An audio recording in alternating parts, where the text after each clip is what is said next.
T20 cricket உலகக்கோப்பை போட்டிகள் அமெரிக்காவிலும் நடத்தப்படும் என்று ஐசிசி அறிவித்திருப்பது பலரையும் வியப்பில் ஆழ்த்தியிருக்கிறது.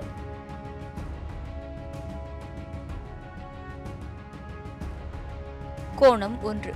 அமெரிக்காவில் கூடைப்பந்து, ரக்பி, கால்பந்து மற்றும் பேஸ்பால் போன்ற விளையாட்டுகள் போன்று கிரிக்கெட் பிரபலமாகவில்லை. அதேபோல் வலுவான கிரிக்கெட் அணியும் அமெரிக்காவில் இல்லை.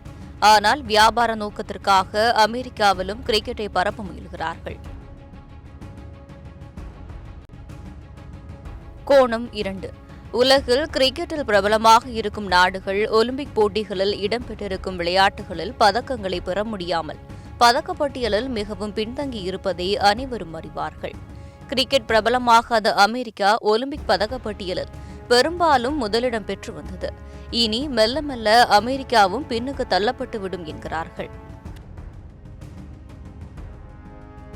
கோணம் 3. அமெரிக்கா, சீனா, ரஷ்யா போன்ற நாடுகள் கிரிக்கெட்டை சோம்பேறிகளின் விளையாட்டு என்றும் மேட்டுக்குடியினரின் விளையாட்டு என்றும் கருதினர். இதனாலேயே வீரியமிக்க ஓடுதல், தாண்டுதல், நீச்சல், ஜிம்னாஸ்டிக் போன்ற போட்டிகளில் அபார சாதனை புரிந்தனர். இப்போது அமெரிக்காவில் கிரிக்கெட் பிரபலமாகுவதன் மூலம் கார்ப்பரேட்டுகளுக்கு தான் ஆதாயமே தவிர ஆரோக்கியமான விளையாட்டுகள் அழிந்துவிடும் என்கிறார்கள். கோணம் 4.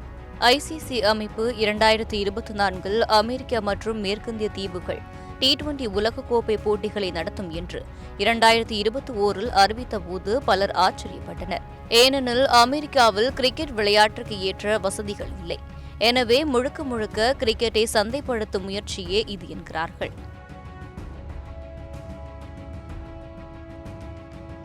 கோணம் 5.